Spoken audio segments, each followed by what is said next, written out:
There's really no creative intro for this. The TCG Player Mayhem sale came and, well, things went insane. Final Fantasy, the upcoming Magic the Gathering release, touted greatest and largest and most successful Magic the Gathering set of all time by Wizards of the Coast themselves, went absolutely ham. We're going to look at some numbers today that seem fake. So fake that I had to double check them myself. But here we are in a world where Final Fantasy boosters are flying off shelves. Let's see what consumers like you and I are spending our hard-earned money on and what that means for the future of the release and the prices we might pay if we haven't bought any yet. All right, let's dig in.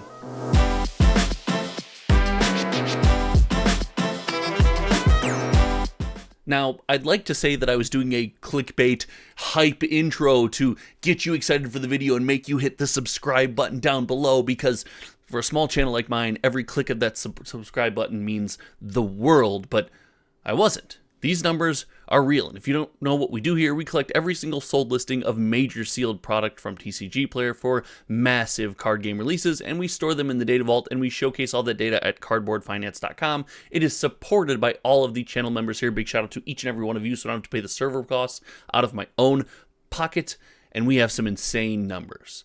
Without further ado, I just want to look at the overall summary of this information. Almost 40,000 individual boxes sold, with over $7 million spent from Magic fans like you and I. And no, this is not a big overarching view of the ecosystem. In fact, many of you probably haven't been here before, so let's get this out of the way. This does not represent the total number of Final Fantasy boxes sold. However, it does represent how we can compare release to release on a similar platform to a similar audience. And this set, release to release, is just going insane. And the massive winner, the big shining star from this weekend, was exactly what we thought it was going to be. It is the Play Booster display, selling over the weekend at prices of $150 to $160, now sitting at $184. The Play Booster display has sold 13,700 individual boxes since the release of the product on TCG Player, not the official release, but since the product's been available. And this screams something to me. A, this product is going to be available. Just look at Lord of the Rings. Look at massive, major Magic wins in the past. Lord of the Rings, the Modern Horizon sets. That's as far as my brain's going to go right now because I'm so excited about what I'm looking at. These products, the Play Booster, is going to be available. There's tons of them out there for pre-sale. There's tons of them available. There will be reprints of this product. In my opinion, I don't have any confirmation, but it just makes no sense. This would be the one Play Booster that doesn't see a reprint, and this is where Magic shines. This is the winner. This is if you're an average everyday fan, if you are someone like me that loves Magic and all facets of Magic, this product is something you're going to be able to get your hands on, and we are chewing it up as a community. This to me says that the long-term value of this box is going to be extremely good. I think it's going to be remembered quite fondly, and looking at the Collector Center for Woods of the Coast, it's worth noting most of the things that you want to collect out of these boxes are available in the Play Booster box. Now, they are extremely rare. Collectibles, surprise, are collectible, but they are available, and that's a massive win for a set like this. And this box just goes to show the most played TCG in the world is not only something that we desire to play, but there are cards we want to get our hands. There are collector aspects to it as well, and we're willing to spend our money when we think the product is good enough. Now, this does come with a bit of a warning. I'll say this now and I'll say it again. None of this is financial advice, but I do believe that we don't see this product just constantly climb to the moon. I think we see a Modern Horizons 2, Lord of the Rings, even to a smaller degree of Modern Horizons 1, where product's going to go up, we're going to get a reprint, it's going to go down, it's going to go up, it's going to go down, it's going to fluctuate here and there. There will be available, in my opinion, there will be opportunities to get this price or this product at a lower cost. I won't be paying $184 on the secondary market for it right now. That's not my jam. I think it's going to come down, but I really, really am excited about how successful this product is. And that leads me into the next thing I want to talk about. Magic being the most played TCG in the universe matters. It matters because it allows products like the Commander deck set to go absolutely nuts. The second most sold product. Yes, more Commander deck sets have sold than collector booster boxes, and that is because you get an out-of-the-box play experience for this product. When you purchase this product, you get an out-of-the-box play experience. Now, I did a video last week about the Commander deck set, and this was super meaningful. I love this product. I went over it on there. I'll link it, so I won't rehash it too much. Make sure you stick around and watch that video if you haven't yet. But I love this product because of how played it is, and the fact that people are chewing this up, and it is, in fact, going down a bit in price over the last week, which is a win, it's important to me. It's only down $25 for a set, which not super big, not a huge deal, but it's meaningful because the opportunity to sit down and play Magic the Gathering is important. And the two top products making up the majority of these boxes sold, being the two biggest opportunities for play, it warms my heart. It brings me such joy. I also think that these products are going to be available for a long time. I have no inside knowledge. This channel is not sponsored by Wizards of the Coast. Look around you. Look around you. I am surrounded by things that I like to collect in my basement. Wizards of the Coast is not going to sponsor me. I have a cryptic box here, and I gamble with my friends, and I win free booster boxes off them. That's right.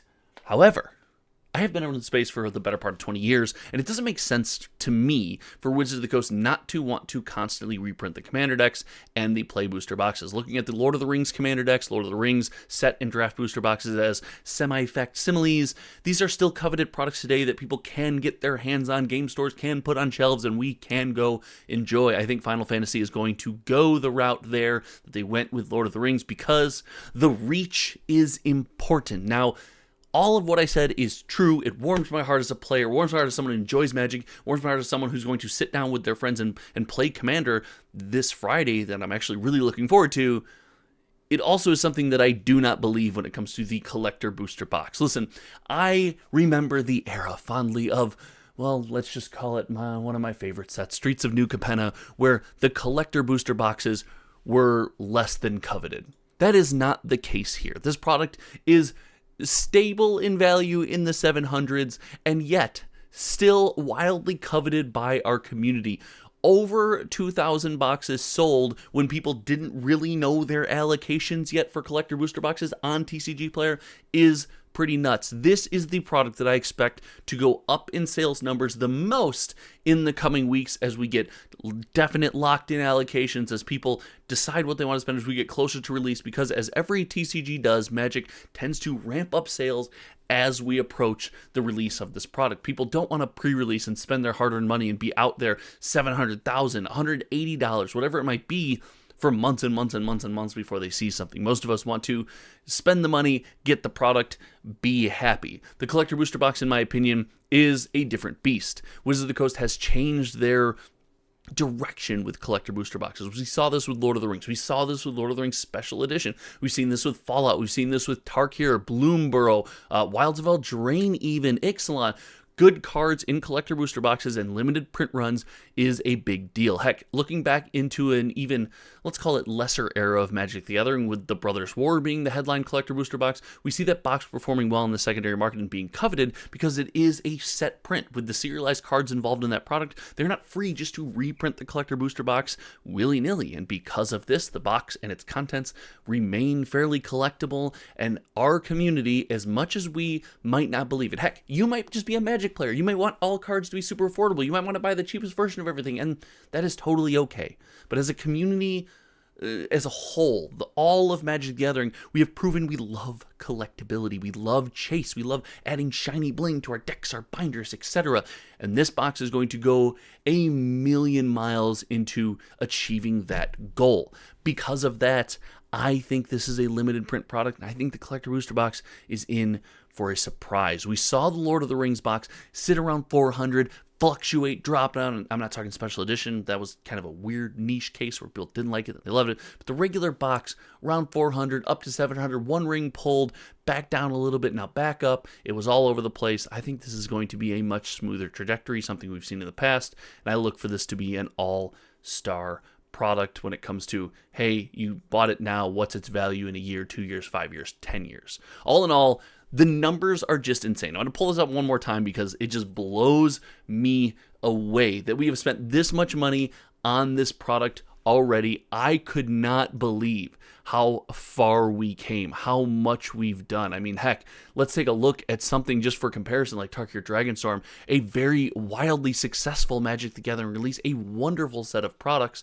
And yeah, we have to update the sales data to include this month, but just to go and show, this is where we were sitting at last month at the end of the month, and it's a wild ride. So let me know if this was a fun, entertaining video. Let me know if you conceptualize the scale of Final Fantasy to be this big, this much more grand than all of its predecessors and all the other sets. I want to hear from you in the comment section below. Thank you so much for hanging out. Again, one more shout out to the channel members who help support this project and everything we do here. The like button is right down there if you haven't clicked it yet. It does a million things for the video, as well as help it spread its reach and help our community reach other Magic the Gathering fans who might be interested in the things we're interested in. So thank you so much for clicking those buttons. Until next time, you guys know me. My name is Josh, and we will see you around. Oh, I'm going to put a video over here. It's probably already came and went. All right, we'll see you. Goodbye.